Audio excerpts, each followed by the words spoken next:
we're going to do like some questions from the Facebook internet people, and then if anyone here has questions or wants to like put in stage questions or anything that you think would be fun to like talk a snarky about. comments. Yeah, then you could come up, like, and then we're like, oh, we have a question from the audience, and you can come up and you can talk into this microphone and be on the thing, and that adds to the fun. I got this idea from we did a podcast at another event in Seattle once, and this other blogger, the Mad Scientist, did a episode of his podcast with the live studio audience, and the people were coming up, and even though it was only audio, it turned out to be super funny, and everyone's like cheering. He's like, excellent question! Oh, even though it was a super boring question about IRAs or something. And so anyway, this is all inspired by his idea, I think. It's like, yeah, if we're going to talk about personal finance, we should make it ridiculous and fun. At least clap at random moments. Yeah, right. Because it's not really, we all know, right, it's not actually about personal finance. It's about bigger sources of fun, and money is just one of the tricks you can do. So are we broadcasting already? We are, Scott? yeah. Okay. Yeah, our first bit of feedback was... Oh my goodness. 300 people watching. Yeah. Oh, okay. Yeah. And they had said, if it's possible, get everyone to stop talking. It's hard to hear you. And that's why I started yelling. Oh, yeah. I apologize. I didn't even know we were on. Hi, audience. Yeah, we've been live. Welcome to the headquarters of Mustachianism. I'm not sure. I guess the people inside this camera can't see what's behind the camera. Right, yes. Can I spin it safely? No? Okay. No. The cameraman says no. All right. Okay, so I'll do a quick intro of myself, and then I'll ask Pete to intro himself. A lot of people, so my name's Jesse Meekum. I'm the founder of You Need a Budget, but for speed's sake, I just say YNAB. Woo! And some of you guys use it, and the rest of you don't, and I'm not offended by that. It's fine. We are dressed yes, we're each wearing other's complimentary spirits. shirts. Just to No show. confusion at all. Yeah, no confusion. So, I came out to Longmont. Pete and I are good friends. We've been friends for a while, but hadn't been to Longmont yet, so we're out here doing this. And then, Pete, if you want to intro yourself for the people that haven't heard of you yet. Who hasn't heard of it? There are many, many that haven't on my side of the realm, and that's who he's talking to in this moment, maybe. So. That's true. Okay, so hi, YNAB strangers. I'm Pete, Mr Money Mustache. So I write a personal finance blog that's incorrectly represented as an extreme frugality blog, and really it's a happiness through badass living blog that just happens to save you a bunch of money so that you can retire much earlier or do fun stuff much earlier than you would otherwise do. So do the quick 10-second, 20-second story. I'll start. So you and Simi were married, didn't have any children, but you wanted to have a child. Right. Now you keep going. Okay, so as a young man, I grew up in Canada, which is used to be a less spendy country than the U.S. And then I moved to the U.S. to have this fancy job as an engineer, and I didn't know that you were supposed to spend all your money. So I was like, wow, I'll just keep. So anyway, this money built up, and so then when I, paired up and got married, and we were getting ready to have a kid, we figured, well, with this extra salary that we're saving, why don't we make it so we don't have to work before we become parents instead of waiting to 30 years after that. So that's what we did. That happened about 12 years ago, and then we lived a normal life. But then later, I started occasionally typing some shit in the computer about the subject, and that's grown into a side project, which is this blog, which now has a logo, and Jesse's even wearing the shirt, so that's how you know it's big. I only wear important stuff. So the first question was, where do we get the YNAB swag? So we should say that there's one of a kind. You cannot get this shirt any longer. This had to be custom printed to my dimensions because I wore out the other one that was also custom printed. So that one's no longer available. And how many people are here? Because that was another question we got. How many people? Probably, 50, 60? Yeah, we sold 80 free tickets, and I'm not sure how many people are outside, but it's a fairly full room. Actually, I have an idea. So if you keep the host going, I will. I'm going to do something that's funny. I'm not sure what's supposed to be happening right now. So he excused himself to use the restroom, I think. But so what the focus for today is, I had the thought. I originally wanted to just have Pete on I haven't promoted him to YNAB for several years. The last time was when he came on our podcast. And I don't know what this is still, but lots of YNABers heard Pete's message and liked it, and they want to do well with their money. And so I thought we should just do it again. So I'm trying to intro. Everybody say hi to the live studio audience. There we go. Excellent. Kind of works. Did all the gun work? This is the most professional production I've ever done. So that's awesome. Cameraman wouldn't let us turn the camera around. No. Jeez. So I wanted to ask you, Pete, when you're teaching people, and I know you start a lot of times with money, or at least they come to you because of money, and then you ease them into the real philosophy. But let's just start with money and keep it simple for a moment. You talk about the, I'm going to butcher this, the radically simple or crazy or something calculation, simple math. I know what you're talking about. Please tell me what that was. Okay, the shockingly simple math behind early retirement. And it's a good way to get people into this whole idea, like kind of fish them in, is because everybody's always saying, well, I know what retirement is. It's like, our grandpas and grandmas used to be able to do that, but now you can't because life is too hard. And like maybe when you're 80, but probably never. And no one has any idea what it actually means to retire. So the shockingly simple math is that if you can figure out how much money you spend each year, add that up, write that number down, and then multiply that number by about 25, somewhere between 25 and 30, depending on how cautious you are, that amount of money is how much you need to retire. So if you can live on $1 a year, then you need $25 a year, $25 one-time chunk of money, invest that, and that will feed you for life. So if you have if you have $100,000 expense, it's going to obviously take a lot, $2.5 million to retire. So the idea is you take this shockingly simple math, the number 25, and then you scale down your spending, figure out how to live happily on something less than $100,000 a year, preferably. And then suddenly, early retirement becomes way more feasible than what most people think. And that's what we did back in 2005. And it's been a really happy story since then. And since then, there have been hundreds or thousands of people who do the same thing. A bunch of people in this room I know have actually quit their jobs in their 30s or early 40s already and just live doing whatever they want. They still generally work hard on stuff. And that's the other misconception is retirement does not mean the golf cart and the television. You're not even allowed to use the golf cart or watch television. It means getting engaged in stuff that you really care about, because it turns out that humans are pretty much wired to want to be hardworking at least some part of each day.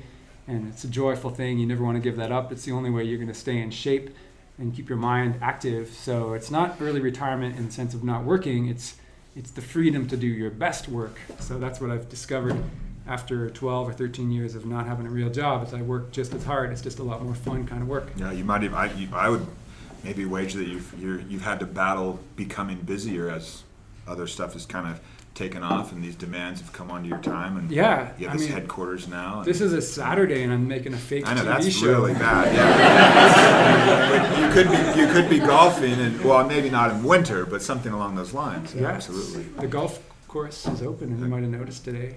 That's true. With no snow, that had happened. So Megan asked, how did you guys get to know each other? And that was several years ago at the first Chautauqua that's in true. Ecuador. Is that a question from the online? Yes, it was. Oh yeah, so that's true.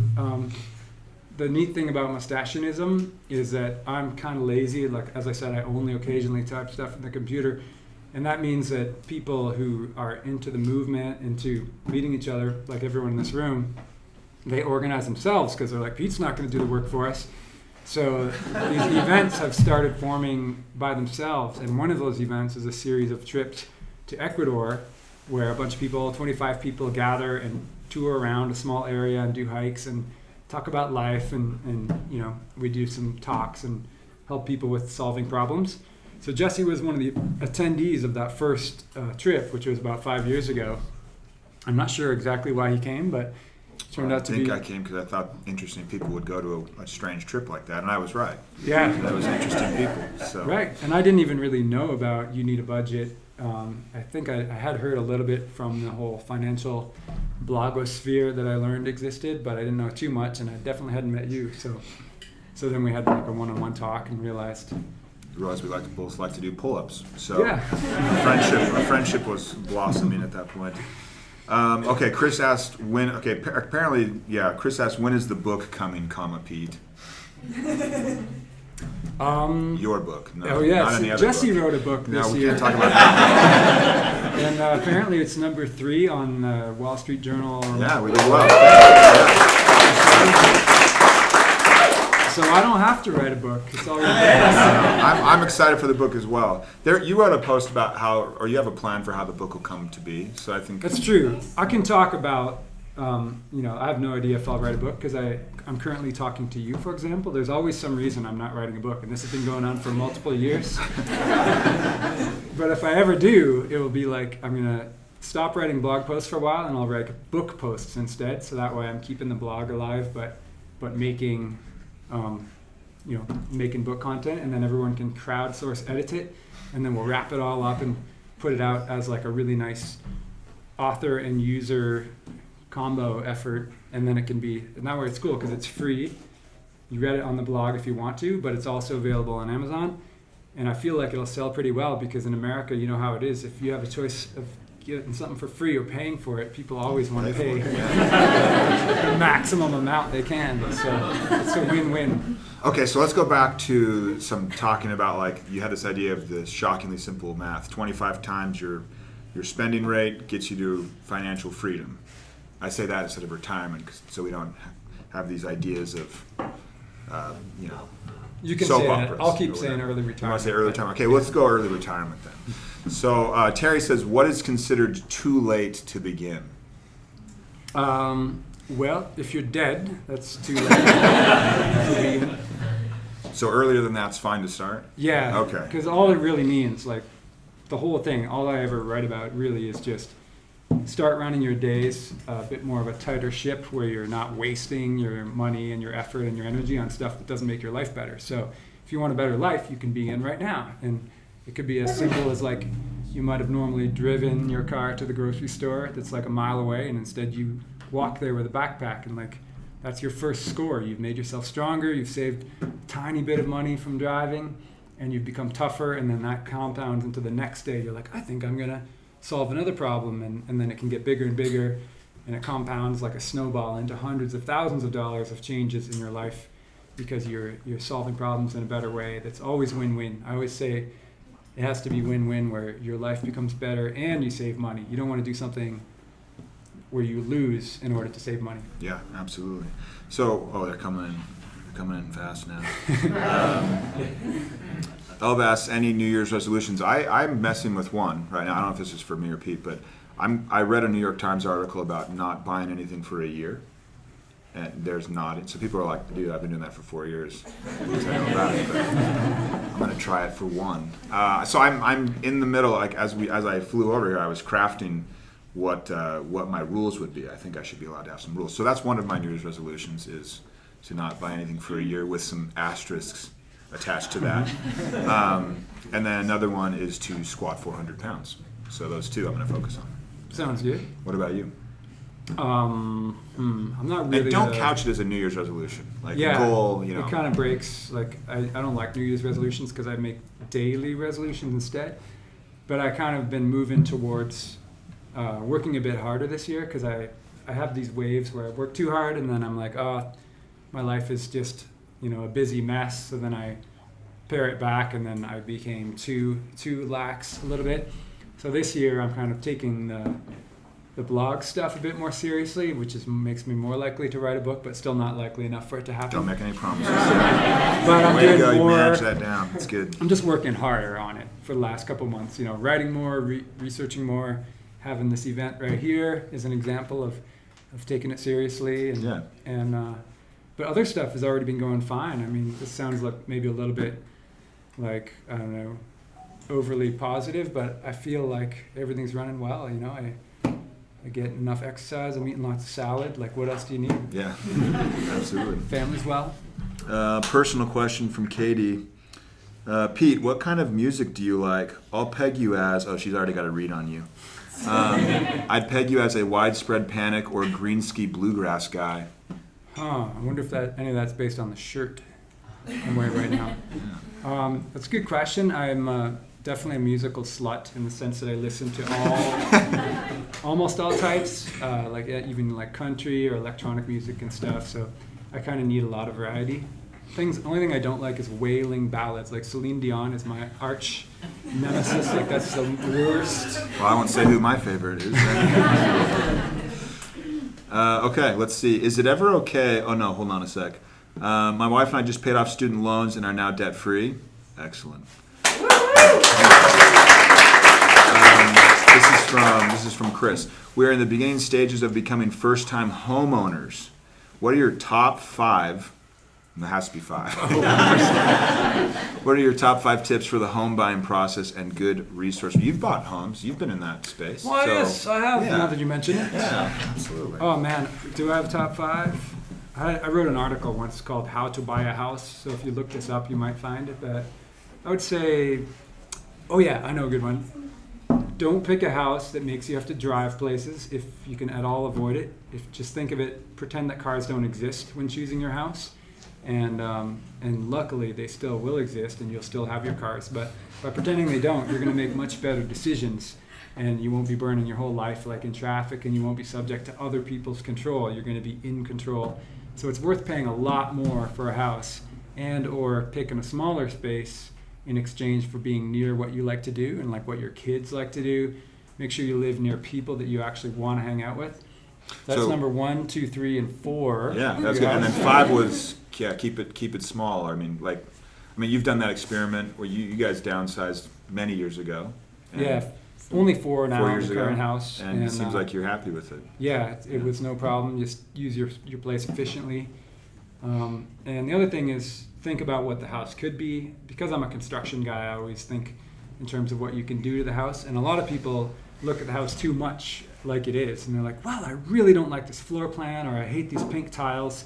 So let's buy the house that's 50 miles away instead because it has the right color of carpet.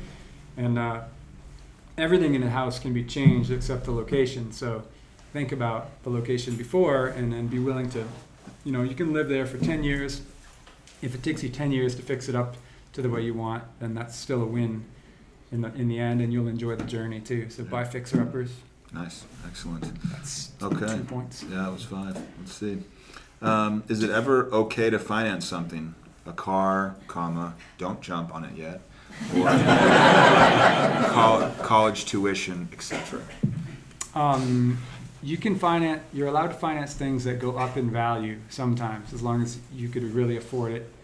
So houses, it's okay to get a mortgage. It's financially often an advantage to get a mortgage when the interest rates are cheap, like they have been forever. But no, you can't borrow money for a car. The car should just be like whatever money's in your wallet. That should be, get a car with that money, because in general, it's just a luxury, weather protection device. You don't need to be like getting one that's so expensive that you don't even have the money for it.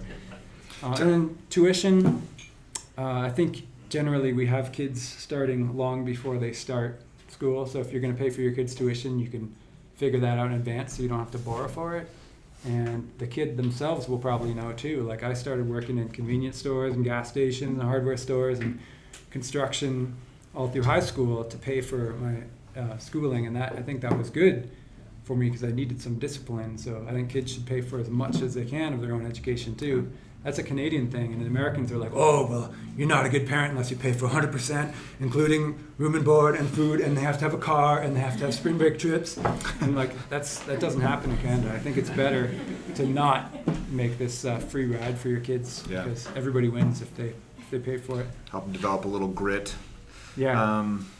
Are these all questions for me? Like, how come your people I'm are asking me assuming. questions? I'm assuming they are. Yeah. I have a hard time with the college tuition because I feel like it's overpriced. So I have a hard time borrowing for something that you feel like you're overpaying for. Yeah. It just doesn't feel. And it's a big variety of prices too, right? Like you can have at Colorado University, it's like $7,000 a year last time I looked, which is not that long ago. Or you can pay $40,000 or $50,000 a year at some other place in another state, and that's got to be one of the factors. Yeah. That's the other America thing. It's like, well, I'm not a good parent unless I pretend they're all the same price, because like I can't deny Junior the best. So if Junior wants to get $50,000 scholarship, I can't say, or college tuition, I can't say anything. You Yeah. know, can't say anything about the money. Yeah, money matters. I mean, a lot of times when we're teaching people how to budget, maybe they're just starting, we talk about reality, like, you know, it is what it is. So people often say like, oh, I don't want to deal with that because that just makes me sad. And it's reality. So you just got to, you know, look at it and face it. And I think a lot of times kids need good doses of reality, and this is how things work. And we start our kids on our software when they're 8, and it's fun to watch kids. They have no problem limiting their money or prioritizing what they want. So I line up my 8-year-old and say, don't you want this? And I try and stoke the fire. Don't you want this? Don't you want this? Don't you want this? And he's like, yeah, I want all those things. I forgot I even mentioned those things, and we're making a list. And then I say, well, here's how much money you have. And he's just like, well, I only want this one, you know. And so as adults, we feel like we can't do that, but we can. It's just about prioritizing. Kids are a lot better at it than we are. So I have a question for Mr. Converse running the system here. How many people are tuned in right now? Just under 700. Wow. Oh, okay. Not too, And they keep rolling in too. not too much pressure. They're very productive for questions considering the number. Yeah.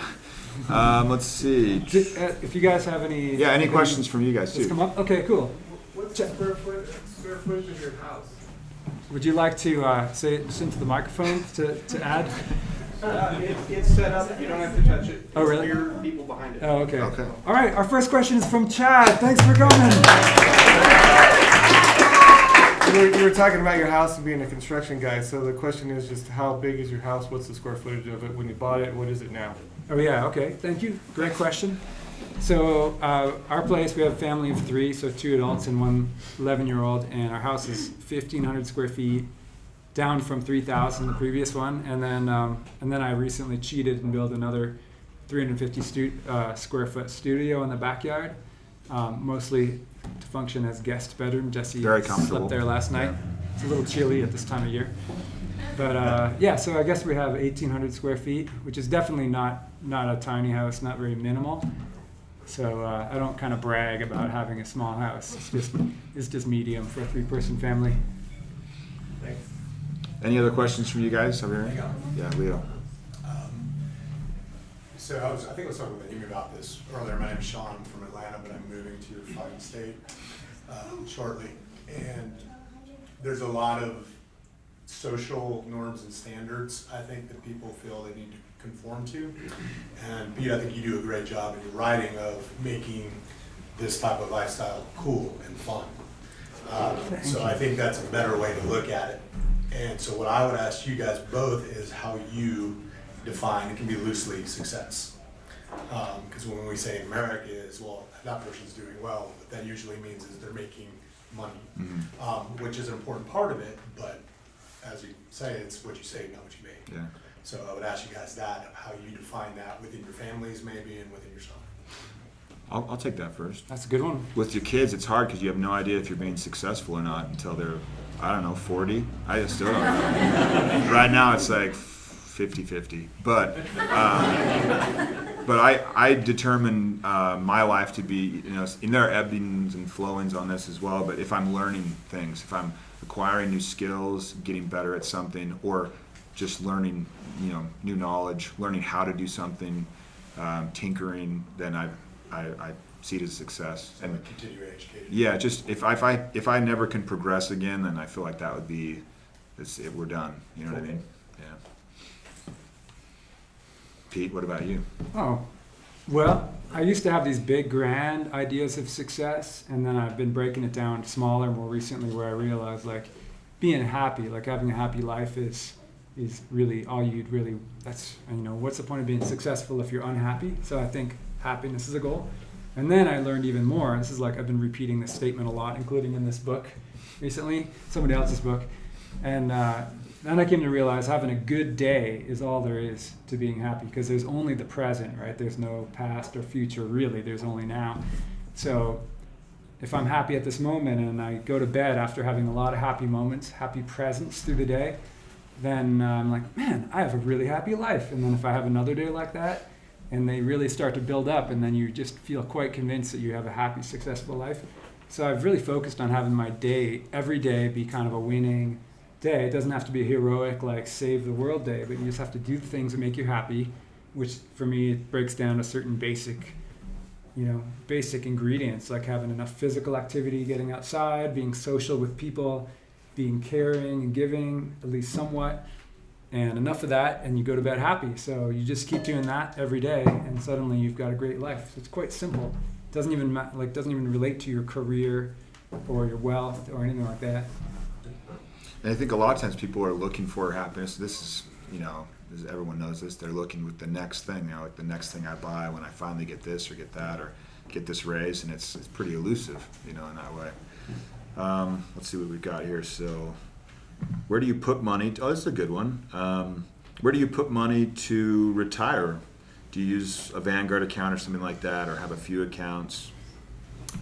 Yeah, just index funds. I buy index funds, always have since I learned about investing. Luckily, I learned early in my, by the time I started making any money, I knew about index fund investing.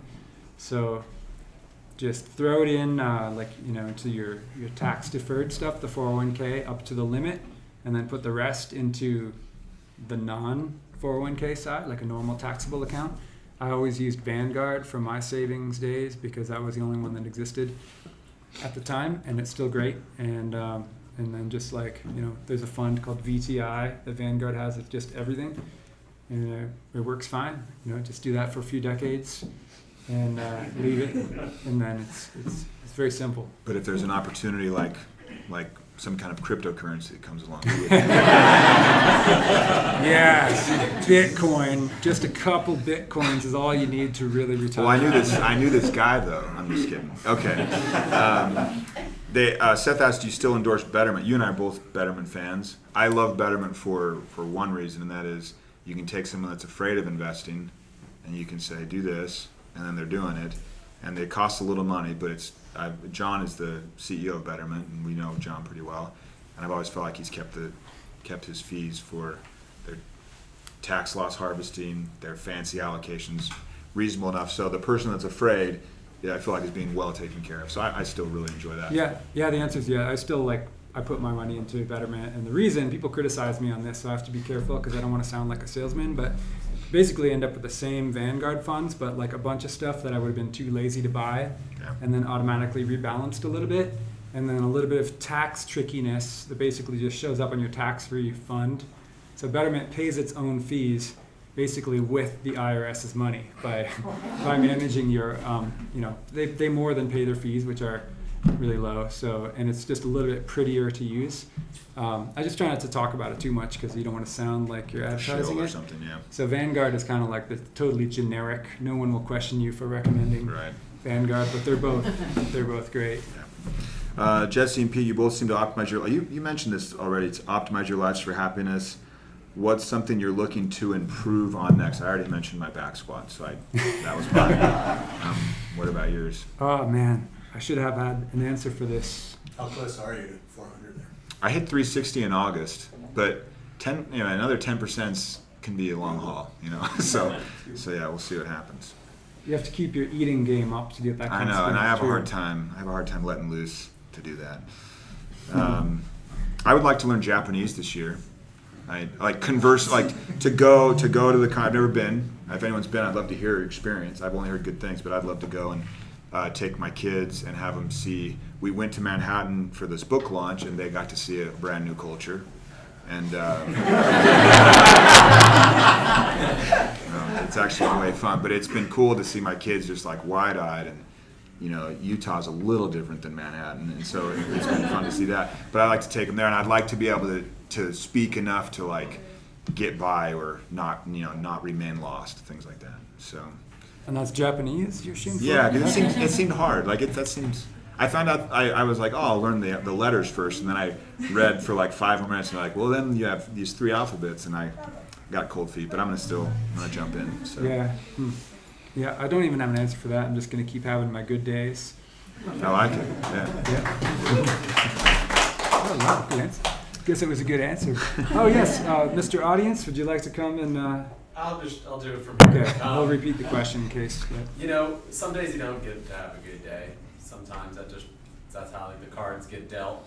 Tell me about a time for both of you maybe where you felt like you had some adversity and what kind of truth you come back to when you feel that adversity that helps see you through it? Deep. Okay, well, for me, the most likely thing to cause adversity is like personal conflict. So if stuff is like rough in our family life, people are bickering, or if stuff from, you know, the community, if there was like a conflict with the neighbor in the next building here involving a baseball bat. I wasn't the guy with the baseball bat. And you know, like when you feel a lot of anger and there's all this emotions and stuff like that, then that would be a good example of a source of a bad day. Or the other source of bad days is when I don't do enough. Strangely enough, the most likely way for me to have a bad day is when I'm on vacation and I haven't thought about like what I'm going to do with my time. And I guess I'm a bit weird that if I just like sit on the beach and then go back and like take a nap and then I don't feel like doing anything, and then the not doing anything compounds into not wanting to do anything, and then I just feel like I just totally wasted this day on a tropical island or whatever. And it just doesn't feel very good. So my solution is just to say like, no big deal. In general, you have a very nice life, and it can help to write stuff down. So I'll just write down my plans for the next day, like what would a good day look like. Very simple, just like a piece of paper. And then that way you're going to sleep with those thoughts in your head. And then when you wake up the next day, you look at that again. And then it's pretty easy to execute the plan and then go back to having good days. So it's, piece of paper is the answer to that question. That actually was mine. I do a daily journal, just a couple sentences. And I was just rereading it the other day, and you go through certain periods and you're like, oh man, this was kind of glum for a while, you know? But you just kind of push through. I agree also, like it only ever happens with the personal stuff. In my business, if we've had issues, you know, inside the team or issues dealing with like really, really hairy stuff, then it's super stressful. But I used to think I could somehow manufacture or construct a life that would avoid stress, and that didn't work, you know. So I had to learn how to just recognize that it's there and not to stick it in my back and give myself low back pain, and then it worked out after that. So okay, Evan wants us to pick a fight, but he said, but no bats. So Evan said, what are the top financial topics you guys disagree on the most? Gosh, Pete, I don't want to cause a bad day.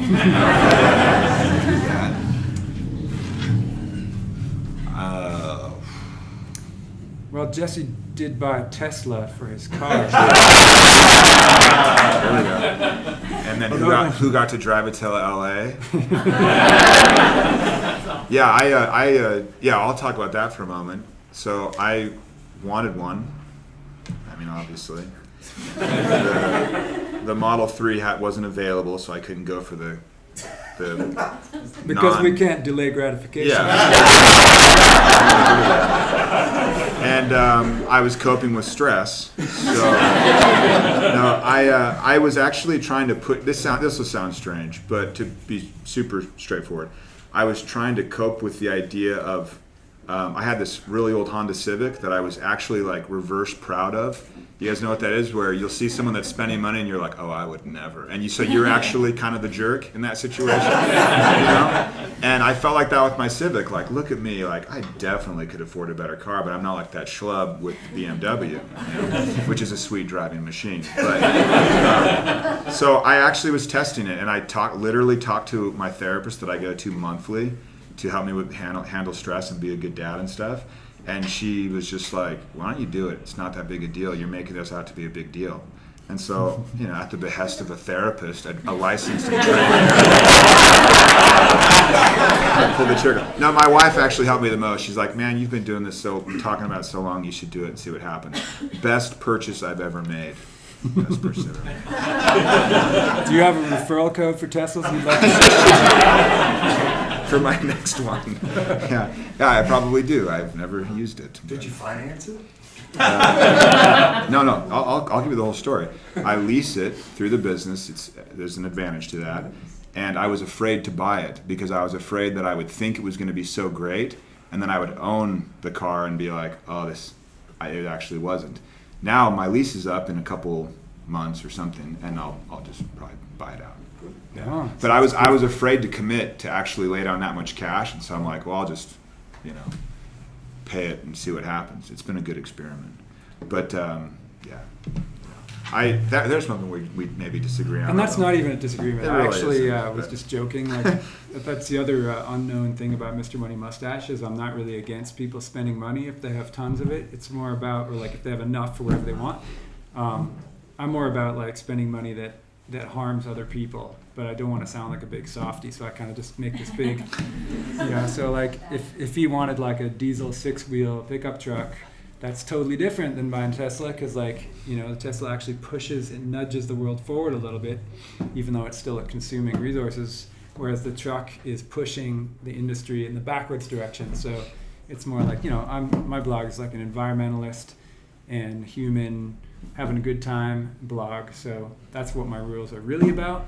And then of course if you are like 99% of the people and have money problems as well, then you have to think about that too. So should somebody who makes $50,000 a year and has debt buy a Tesla? Like, no, you shouldn't even have a Honda Civic at that time. You should get a good pair of gloves and your bike until you're out of debt. So yeah, and then you will be tough enough to not need a car at that point. Oh, we have another live question. Excellent. So for those of us who haven't made it to early retirement, how would you guys recommend, I'd love to get both of your guys' takes on this, someone who has some amount of like student loan debt, or they have a car loan, something like that, and then they get a bonus. They get a 15% bonus and they have a chunk of cash. There's a psychological benefit of I can pay down my loan and I can get out of debt, even if, let's say, it's like a 1% rate or something like that, versus investing it and knowing like, oh, I could probably beat it on the return. How do you guys balance that? I'd love to get both of your perspectives. So people will often say that with house rates too, because even house rates are so low. So they'll say, well, you could invest that in the market. And usually really number savvy people will say that. But then what happens is people don't invest the difference. So they'll always just be like, well, you can invest. Why would you pay off your house? You can invest that. And that in theory, it's totally sound. And then no one invests the difference. They just talk about how you could. And then they just continue just living right up to their, limit. So I would turn it around and I'd say, would you borrow at 1% to invest in the market? And if you would, then I'd probably just hold on to the 1% loan and invest. I mean, that's dirt cheap. Like some might even say you're being paid, just with low inflation. So, but be really honest with yourself with that. And if you actually invest it and leave it and never, truly, then I would be okay with it. Maybe you disagree, Pete. I don't know. Yeah, I totally agree. It's like a tiny fraction of the population that have this discipline, but if you are, and mustachians are that percent, so if you have that discipline to leave your loans out and invest, that's great. And in fact, even I should have a mortgage because I could easily make more off almost any investment than what today's mortgage rates are. So the only reason I don't is because the personal psychology, like the only reason to have more money is to feel better, right? And I actually feel really good about not having a mortgage, even though I have less money because of paying off my house, because I would have made more investments.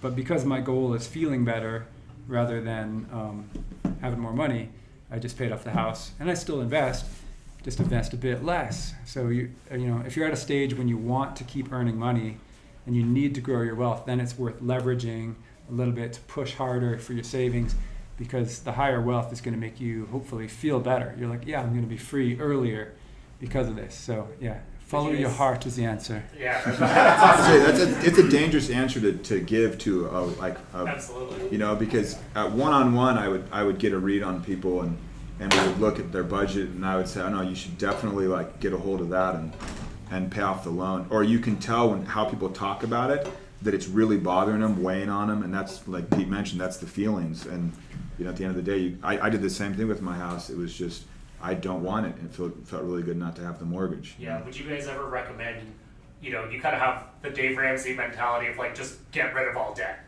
turn it all to zeros. Would you guys ever recommend doing a percentage, or would you say do 50-50, where you're just cool, you can wipe out 50% of your loan, and then you can invest a huge chunk of it as well? Yeah, if your heart draws you that way, then I had paid off my house, and then the real estate market was really solidly low priced for a while, several years ago. And I got a loan to buy a rental property, and I felt like I just felt good about it, and and then you inch that one down, and then you try and repeat the process, and it speeds you along a little faster than paying cash for the house. But what most people aren't near this level of even being able to think about it. Sure. They need to stop eating out as much, not because that's horrific or bad on its own, but because they're not intentionally deciding what makes them feel good, makes them happy. And so money's just kind of flying away, and we want to avoid that. When people start becoming really aware of their finances and what their money's doing, they end up becoming their own best financial advisors. So Pete can sit there and say, I feel good about this, and I can say that, and I'm sure you can say that as well, once you know what's going on. And then the final part of that picture that happens when you get older, like me, is that you realize that the stuff you own, like a house and like maybe a car and some furniture, that should be a small percentage of your overall savings anyway. You shouldn't have a ton of stuff. So by the numbers, it shouldn't make a big difference whether you have loans on it or not, because your goal in life is not to own a bunch of stuff. So it should be a small decision. Like, sure, I'll make a bit more money by mortgaging it, but it's just my house. Like, big deal. My job is to keep my savings invested nicely. I'm going to own the stuff that I like to own a good life, but you basically don't think about that anymore. Like, once you're in the independent stage of life, both money and the stuff you own are like background noise, and then your real mission is what are you going to do with your day, and that becomes a much bigger thing to think about. The next question is, who is my favorite child? And I think my kids might be watching, so I'm going to defer on that. My favorite child is Simon. Yeah. Is there anything either of you absolutely refuse to pay for? Wow. Liquor? Yeah. I don't drink, so I refuse to pay for my own liquor. I might buy someone else's, but I refuse to pay for my own. Yeah. Sounds good. I guess I don't refuse, but I have never paid for like someone cutting my grass or like kind of basic, Oh yeah, definitely never going to pay for someone to clip my fingernails or toenails. I think that's a good solid answer. I can't think of anything else. Okay. First off, you got to do a weekly podcast. See, you're getting people assign you work. That's what happens. That was for you, isn't it? No, I do. Oh, a he weekly already does. Podcast. Oh, well, that's the perfect answer. We should have you on more often. Secondly, do you have any opinions on whether to get married? I'm not lying about this. This is his question about whether to get married. And then he describes this woman. No, I'm just kidding. So, get married, have kids before you have a career or after. Well, this is great because I didn't wait to have kids. Mm-hmm. I started when I was 12, and then you waited a little bit. So I had my first was born when I was 23, still in school. I had 2 years of schooling left, and Pete waited a while, and I wouldn't go back and change mine. And I don't want to speak for you, but yeah. Man, that is an excellent example of the contrast.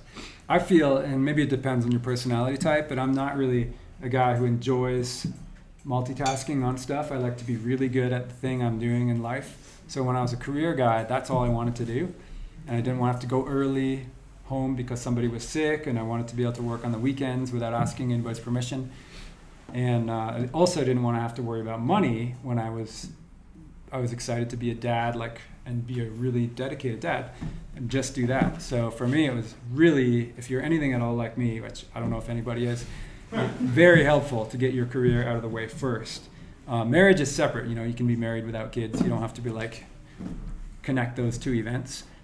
But the thing that's awesome is your 20s are such an amazing time to make money because your brain is at maximum power. Yeah, you can have no obligations, and you're old enough for people to respect you and give you big paying jobs. So it's quite easy to make all of the money you need for your life in your 20s if you're lucky enough to know this at the beginning of your 20s, and if you have a good career path. And then 30 is plenty young to have healthy children. So unless you need 6 children, in which case you should think ahead. Yeah, absolutely. Because then otherwise a biological clock will tick. So yeah, I would say it's definitely feasible to be done working before you have kids, and it's a very joyful way to do it because it cuts down the stress in your life. Yeah, absolutely. So this was the follow-up. How do you prepare financially for kids? And I like this question because I don't think you have to prepare financially for kids beyond the delivery of the child. That can be expensive. Yeah. But I think there's a little bit of a myth that children are just astronomically expensive. I mean, you have to put them into the soccer club, and you have to make sure they're on a traveling team, and you have to make sure you give them all the latest clothing. But after that, they're not that expensive. And each child requires an 8-passenger vehicle, like per child. Yes. And you got to make sure you're driving them all over the place as needed. No, they're not. I think adults make kids expensive. I don't think kids make kids expensive. Yeah, that's true. Except in the fact that they consume a lot of time. So if you can't work as much because you're busy being a parent, that costs you a lot of money. So diapers or the food for the kids or the clothes, that's like not very much. We kind of estimate it's $300 a month to have a kid. That's been fairly consistent for our one kid since he was born. But it's cost us like, I don't know, probably $2 or $3 million in foregone salary since he was born because we couldn't handle working and raising a kid at the same time. We chose not to handle it. Kenny asked, when do you teach your kids about money? And I mentioned I start them when they're 8 and give them an allowance that's pretty modest that they can use to learn how to handle money, and then make them work for any other extra money that they want beyond that. But I teach them what we teach adults, teach them how to budget. What do you do with Simon? Anything different? You teach them how to invest a little bit, right? I mean, you have that going. Same deal. We're still on the Bank of Dad program, but that's not going to last too much longer. But yeah, he keeps his money with me where I keep a spreadsheet, and he gets 10% interest on his money that pays up monthly, so he sees the balance going, and he has to pay for his own stuff. That's the key. Like food and clothing and all that is free, accommodation under the room and board is covered. Yeah, under my elite parenting package that he's subscribed to. But he has to, if he wants video games or other toys or other things that aren't kind of standard, like child raising things, then he gets to buy them himself, which comes out of the spreadsheet. So then that way there's a trade-off. He's like, oh, do I really want to sacrifice $25 or whatever just for this game? And then he thinks about it because he knows that money's gone. And he knows that the passive income from that money is gone because now he's making like $20+ or maybe $10 a month from interest because he's got over $1,000 in there. So it's rolling it. So that it's interesting that he's learning early on that trade-off between kind of purchasing freedom or purchasing this thing now. I think people deal with. Why index funds over target date funds? I use, this is from JD. I used to like target date funds a lot, and then I realized, and there were there were a handful of academic studies that looked at target date fund allocations, and they realized that they were far more aggressive than they should have been with their date. So the fund says this money will be appropriate for you if you're retiring at 2020. They were far too into equities than they should have been, and the reason is because they're still competing for dollars of investors. So if your temptation is, I have to attract money to this fund, I want to show the highest return possible for this fund so that I can attract those dollars. The temptation was, well, let's just stay a little more in equities, just a little longer. We think they'll hang on a little longer in order to get that return up a little more, instead of just abiding by the fact that the allocation should have been more conservative. So that kind of cooled me off on target date funds, and I feel like I just go index fund, total stock market. But that's actually the opposite approach because it means you have no bonds, you have all stocks. And that's really my answer is I think you don't need a target date fund because target date funds gradually shift you to bonds as you get to be older in order to protect you from volatility. But volatility isn't really a problem, like when you do the math on it. And I'm actually reading this book. Maybe I'll give this guy a little shout out because this is a Colorado author, Wealth by Virtue. So he really gets into like how you should stay in equities forever if you're tough enough to not be scared of a volatile stock market. And I like volatility. I think it's fun, and I like seeing stocks on sale. And if I do have extra money that month, then I'll buy them. It has been a long time since stocks were on sale. But as long as you're trained to not be afraid of falling markets and want to sell, and if you're willing to be a bit flexible in your retirement, like, oh man, the stock market's down by 50%, maybe I won't take the most expensive possible vacation like right now. Maybe I'll wait till next year because stock market crashes are always quite short-lived. So you don't need a target date. You can just keep your money all in index funds for your whole life if you want, and just live off the dividends and a tiny portion of the principal. And plus, like I always say, everyone has to keep working at something in order to have a good day. So you'll probably earn money throughout your retirement, not every day necessarily, but occasionally, and that's going to feed into your pool too. Yeah. So, but if you like the comfort, the target date fund is pretty good. Yeah, they're a little more. They're still very cheap, but they're a little more expensive than just a plain vanilla, Yeah, like the total expense stock ratio is higher. Yeah, so they're not as great that way. But yeah, I agree with what you said. Let's see. What are your thoughts on travel? It doesn't feel like it's very frugal, but it really brings us a lot of happiness. I love travel. Yeah, you're traveling right now, Yes, according to my I'm a traveler records. today. Yeah. Yes. What about you? You travel a bit? Yeah, we spend a lot of time, both me and sometimes the family and me together, away from home, and it just depends how you do it. Travel can be anywhere from like highly cash flow positive, like for example, if you own a house and you Airbnb that out while you're traveling, and you do something that costs less than the $100 a night your house is bringing in or whatever, then you're getting paid to travel. Or on the other hand, if you leave your house empty and go to the Hilton in Hawaii and golf every day and just buy tourist stuff in the gift shop every night, then travel can be really expensive. So the only thing that's fixed about travel is the cost of moving your body, and that depends on how far you go and what transportation you're using. So just make it match your budget and your tastes, and if you're not super rich, then maybe don't try to travel like super rich people. And it can be, that's the big mistake, is everybody travels like super rich people. Yeah. They're like, yeah, of course you do all this stuff because that's what everybody does. I So- call it playing rich. We should, playing we should rich. play rich for a little while here. And that's how everyone does their weddings too. Like another one of my pet peeves is like everyone has to have a $30,000 wedding, even if they have negative dollars to start with. You would have loved my wedding. Very, very cheap. Very cheap. Oh, okay. Don't I thought it was- skip out on the photographer, though. That was our one regret. We went too cheap on the photographer. I know he's not watching, so that was my only regret. But yeah. And on the travel, when people say we love to travel, it brings us a lot of happiness, when someone says that to me, like, this makes me happy, I love this, I just try and ask why, like 6 or 7 times. Why do you like to travel? Why? And pretty soon they kind of unpack or peel back the onion of that happiness onion. And they're like, oh, it's because I'm with my family and we're in this more like concentrated environment and there are no other distractions and we get to see a new place and meet new people. And then they haven't listed one thing that cost any money yet. And so we have to just be honest with ourselves about why that makes us happy. And a lot of times when you unravel it, it's just goes back to relationships, experiences, social things, stuff like that. So, Do you guys use churning at all for your travel? I tried it once. Way too much of a headache. Just in case you guys wonder what he's talking about, he means sorry, like getting credit cards that have a super high travel bonus.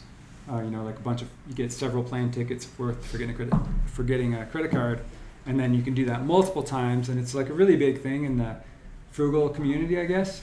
And people have fun with it, and I don't do it. I get like one new credit card per year, like whatever one gives you the most, like maybe $500 or $1,000, and then so that's my limited churn.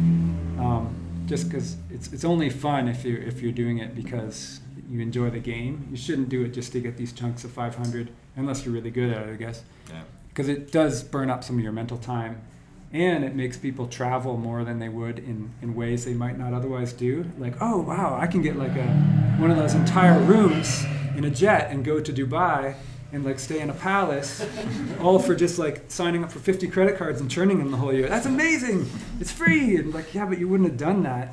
Like, so you should use it to do travel that you would have done anyway, and then just save the money from that instead of using it to inflate your travel and suddenly you're staying in like Hilton golf resorts again. Just because it's free doesn't mean it's worth doing. And I would have to do so many to get tickets for all my kids. I just gave up a long time ago. Let's see. We're running short on time here, so there are a lot we won't get to. We've hardly done any live questions. I know. Does anyone have any here? I'm just going to stretch my Go legs for for it. a second. What would you consider would be like a financial and personal, I guess 2 questions, financial and personal regret? Personal regret was how I proposed to my wife. Not that I proposed. How I proposed. Financial regret was a guy I hired to replace our version of the software back in 2007, and he totally scammed me. I lost like 70 grand on it. So, what even made it hurt more was we had just bought a new house, first home, and we made the mistake of saying this will be our forever home. We'll just grow into it, and we bought too much home. But it was affordable and all that. But the only part that was bad about having a large home is we couldn't buy any furniture for it. But if I would have had even a fraction of that 70 grand that guy has now, I could have bought some furniture. So I remember at least a bed. So I remember going home and telling Julie what had happened. Like we couldn't. The software was in such bad shape, and he was like, "Hey, I'm done. This is what you wanted." And I mean, I would have had to like sue to try and it was a write-off. So I remember going home to Julie and like my voice literally echoing as I tell her like, "We have to restart this," and she was like, "Okay." So bless her heart, Anyway, any personal or financial mistakes or regrets? Yeah, I was too confident when I first retired, and I was like, now I'm gonna do a construction company because I like construction. So instead of doing a fun retirement business, I started a super stressful like house building company with a friend and borrowed money, like got construction loans and bought 4 plots of land and started building luxury houses on them. It was totally not a retirement at all. I was like super worried every night, and there was no need to do this at all. So that took actually multiple years to unwind that mistake, because I had to like build the houses, and then the housing crash happened, and we had to sell them and rent them out. And I gradually got, once we closed the business, that reduced most of the stress. But I basically wasted 5 years of my retirement having less fun than I would have initially. So, but now that that's already, even the last of those years is already quite a few years in the rearview mirror, I'm quite happy about it, because the life now seems so excellent by comparison. So, you can always make good of something, not once you get through it. But I would certainly not repeat that or tell anybody to do that as their idea. And it did cost some money too. Like I lost like $200,000, which caused me to have to be a bit more frugal for a while and earn a bit of money. But it turns out that was the fun part, is earning money to rebuild your savings. So yeah, you can't dwell on it too much. But Jeff asks who would win in an arm wrestling match. I think it'd be a draw, don't you? Yeah. Oh, that's right. Good sport. Okay, let's see. So Jessica threw me a softball. She said, "Who should budget?"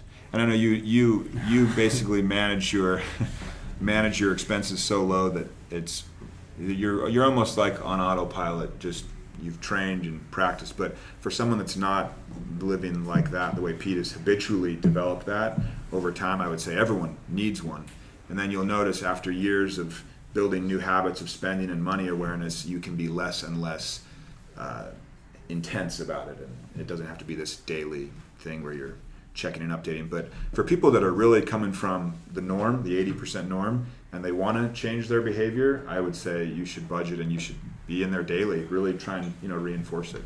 So that was a big shock to me, because I came to my way not seeing what normal people did, so I thought I was normal. And then I met America, and I met who is this person? What is she like? Yeah. And then I talked to Jesse about like what typical people are like, including YNAB customers. And YNAB customers are maybe even ahead, because they are, at least are thinking about it enough to come across the company. But it turns out that that most people just don't pay any attention to their spending at all. They just kind of like buy stuff as it comes past their face, and then they run out of money. So maybe the responsible ones will stop, and the other people will just keep spending. So it's even more crazy. Yeah. And then so you were interviewing me, and I was like, well, I never have a budget. I just never thought it would be necessary. And then you probed with more questions, and then you realized, oh, no, Pete, you've always had a budget. It's just every category was zero. Yeah. It took us a while to get there, but we got there. And it's like I don't actually spend zero in any category, but the goal was always zero. It's always like, okay, that thing, I can get the food at this price, but if I do it this way, I can get the food at that price. And is there any better way to do it? No. Okay, now we move on to the next subject. And so everything was always targeted to be minimum, and that was fun for me. And so it is kind of like a budget with zero, and then you just always fail a little bit, but you don't fail too bad. Exactly. And it yeah. results in a lower than average spending. So we should wrap up. And for YNABers that hadn't heard of Pete, MrMoneyMustache.com is where you can go, and you can have them start at the beginning and spend several days. And you know what you can do now that's even way better? Okay. Is you can get the app, the Mr. Money Mustache app, thanks to some readers who are like super hardcore developers. So you'll see that on the page. There's a link to download it. It makes it into a book, which is another reason that I don't have to write a book. The blog articles from the beginning are super nice, and you can read them offline. And of course, it's a free app. And there's a Android and iPhone version, I think, now. So Excellent. Okay. And we can't advertise Unit Budget other than showing the shirt, but Yeah. I'm sure you can figure out how to get in touch with them if you're mustaching, if you need a budget. Okay. Thanks, everybody. It's been fun. Yeah.